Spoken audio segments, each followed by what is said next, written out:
Hello everyone, स्वागत है आप लोग का हमारे यूट्यूब चैनल ऑनलाइन क्लास में। आज की इस वीडियो में हम आपको बिहार पैरामेडिकल एग्जाम 2024 के लिए यहाँ पर जो जीके यानी सामान्य ज्ञान के जो जीके जीएस से कुल जो है 50 क्वेश्चंस के यहाँ पर देखने वाले, जो कि हमने जो है पिछली वीडियो में भी 50 को देखा था। तो आप स्टार्ट करते हैं हम लोग अपना वीडियो, तो वीडियो को अंत तक जरूर देखिए, आपके लिए इम्पोर्टेंट हो गया।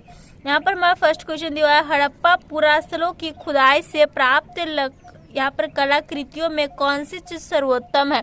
यानी कि जो हड़प्पा पुरास्थल से खुदाई से जो प्राप्त हुई कलाकृतियां, इनमें कौन सी चीज सर्वोत्तम है, वो है आपके मुहर है। ठीक है, नेक्स्ट हमारा क्वेश्चन है, कांसे की बनी एक नर्तकी की छोटी मूर्ति किस हड़प्पा पुरास्थल से प्राप्त हुई है। तो वह प्राप्त हुई है मोहनजोदाड़ो से। ओके, नेक्स्ट हमारा क्वेश्चन है, हड़प्पा कालीन स्थलों से प्राप्त मिट्टी की मूर्तियां अधिकांशतः किनकी है। तो किनकी है, तो वो नारी की मूर्तियां, जितनी मूर्तियां प्राप्त हुई है अधिकांशतः यानी कि ज्यादा जो है नारी की है। नेक्स्ट हमारा क्वेश्चन है, हड़प्पा सभ्यता की लिपि के विषय में जानकारी किनसे मिलती है। तो उनके जो है मुहरों से मिलती है। ओके, नेक्स्ट हमारा क्वेश्चन है, हड़प्पा वासियों की लिपि जो है वह कैसी थी। तो वह लिपि थी भाव चित्रात्मक। ठीक है, अगला हमारा क्वेश्चन है, हड़प्पा या सिंधु लिपि सर्वप्रथम कब प्रकाश में आई, यानी कि कब इसका उपयोग जो शुरू हुआ। तो 1853 ईस्वी में इसका राइट आंसर होगा। अब हम लोग चलते हैं अपने अगले क्वेश्चन को देखते हैं। आगे यहाँ पर हमारा क्वेश्चन है, संपूर्ण सिंधु लिपि की कब प्रकाश में आई, यानी सिंधु लिपि की यहाँ पर बात हो रही है, तो वह 1923 ईस्वी में जो है सामने आई। अगला हमारे यहाँ पर क्वेश्चन है, सिंधु लिपि किस ओर से किस ओर लिखी जाती है। तो दाएं से बाएं, फिर बाएं से दाएं लिखी जाती है। ठीक है, अगला हमारे यहाँ पर क्वेश्चन है, हड़प्पा सभ्यता में किसकी उपासना सर्वाधिक प्रचलित थी। तो हड़प्पा सभ्यता में जो है आपकी मातृ देवी की जो उपासना सबसे अधिक प्रचलित थी। अगला हमारे यहाँ पर क्वेश्चन है, किन हड़प्पा पुरास्थलों से यज्ञ हवन कुंड अग्नि कुंड वेदियां प्राप्त हुई है। तो हड़प्पा, लोथल और कालीबंगा से प्राप्त हुई है। ठीक है, अगला हमारे यहाँ पर क्वेश्चन है, किस हड़प्पा कालीन पुरास्थल से प्राप्त एक मुद्रा में शिव के आध रूप या पाशुपत रूप को चित्रित किया गया। तो मोहनजोदाड़ो से। ठीक है, यहाँ पर जो हमारा वीडियो थोड़ा सा लॉन्ग हो जाएगा, बट आपको लिए इम्पोर्टेंट है, तो अंत तक जरूर देखें। यहाँ पर हम 50 क्वेश्चन को करेंगे। अगला क्वेश्चन यहाँ पर हमारा, हड़प्पा वासियों का पवित्रम वृक्ष क्या था। तो हड़प्पा वासियों का पवित्रम जो वृक्ष था वह था आपका पीपल का वृक्ष। अगला हमारा क्वेश्चन है, हड़प्पा वासी किस पशु को सर्वाधिक पवित्र मानते थे। तो कुबड़ सांड को वे ज्यादा पवित्र मानते थे। नेक्स्ट पूछा जा रहा है, किस हड़प्पा स्थल से पुजारी की प्रस्तर यानी पत्थर की मूर्ति प्राप्त हुई है। तो हड़प्पा स्थल से जो है। अगला हमारा क्वेश्चन है, हड़प्पा समाज किस प्रकार का था। तो मात्र सतात्मक जो समाज कैसा था, मात्र सतात्मक था। ओके, नेक्स्ट हमारा क्वेश्चन है, भारतीय प्रागैतिहासिक पुरातत्व का जनक किसे कहा जाता है। तो भारतीय प्रागैतिहासिक पुरातत्व का जनक अलेक्जेंडर कनिंघम को कहा जाता है। तो इसे आप लोग ध्यान रखिएगा। नेक्स्ट हमारा क्वेश्चन है, भारत में स्वतंत्रता के बाद सर्वप्रथम किस हड़प्पा पुरास्थल की खुदाई की गई थी। तो स्वतंत्रता के बाद भारत में जो है रोपड़ जो यहाँ पर पुरास्थल है इसकी खुदाई की गई थी। अगला क्वेश्चन है मेरे यहाँ पर, स्वतंत्रता प्राप्ति के बाद हड़प्पा सभ्यता के सर्वाधिक स्थल भारत के किस राज्य में खोजे गए हैं। तो स्वतंत्रता प्राप्ति के बाद जो हड़प्पा सभ्यता का सर्वाधिक स्थल है वो भारत के गुजरात राज्य में जो खोजे गए हैं। ठीक है, अगला हमारा क्वेश्चन है, भारत में स्थित सबसे बड़ा हड़प्पा पुरास्थल कौन सा है। तो भारत में स्थित सबसे बड़ा हड़प्पा पुरास्थल है धौलावीरा। कौन सा, धौलावीरा। तो इसे आप लोग ध्यान में रखिएगा। अगला हमारा क्वेश्चन है, किस हड़प्पा पुरास्थल को मृतकों या मुर्दों का टीला तथा सिंध का नखलिस्तान उपनाम से भी जाना जाता है। तो वह जाना जाता है आपको मोहनजोदाड़ो को। ठीक है, ये हमारा जो बुक के सारे पॉइंट्स को करवाया जा रहा है, तो आप लोग जो है जरूर सपोर्ट करें।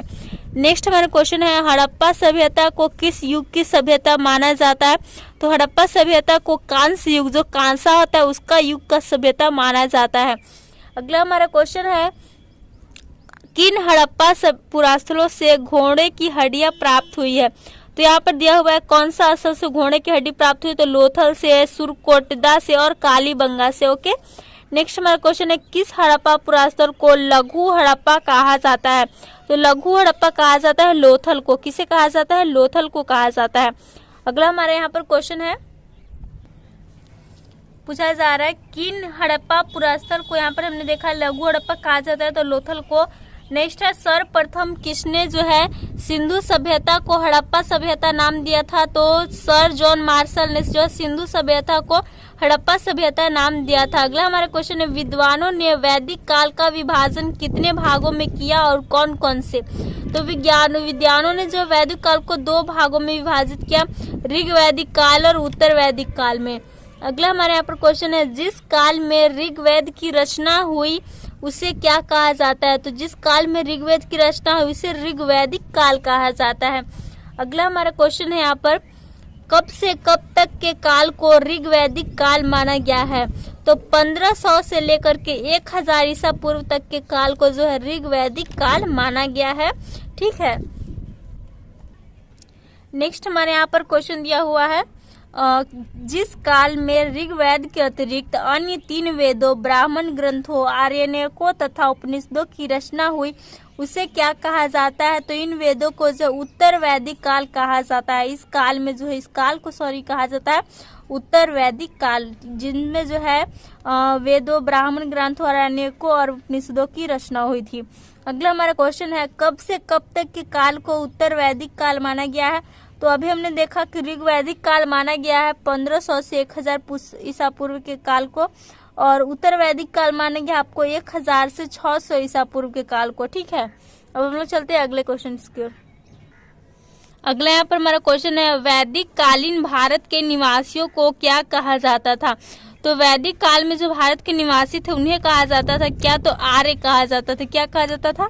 आर्य कहा जाता था। अगला हमारे यहाँ पर क्वेश्चन है आर्यों के मूल निवास संबंधी सर्वाधिक मान्य सिद्धांत के अनुसार आर्यों का मूल निवास कहाँ था? तो उनका मूल निवास था मध्य एशिया, इसे बैक्ट्रिया भी कहा जाता है। ठीक है, अगला हमारे यहाँ पर क्वेश्चन है आर्यों के मूल निवास संबंधी सर्वाधिक मान्य सिद्धांत मध्य एशिया का सिद्धांत किस विद्वान के द्वारा दिया गया था? तो जो मध्य एशिया का सिद्धांत है वह दिया गया था आपके प्रोफेसर मैक्स मुल्लर के द्वारा। ओके, यह विद्वान थे।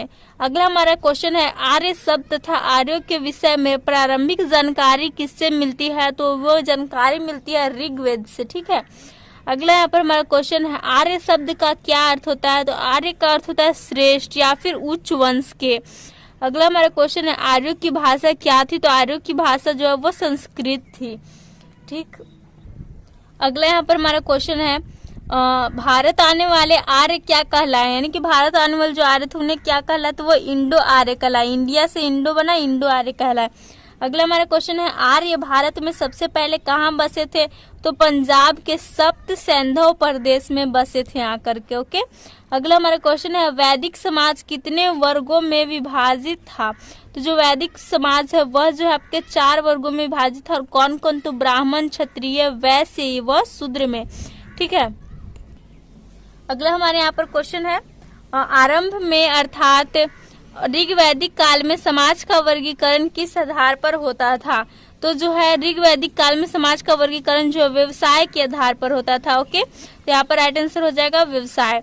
अगला हमारा क्वेश्चन है कालांतर में अर्थात उत्तर वैदिक काल में समाज का वर्गीकरण किस आधार पर होने लगा? तो जन्म के आधार पर होने लगा।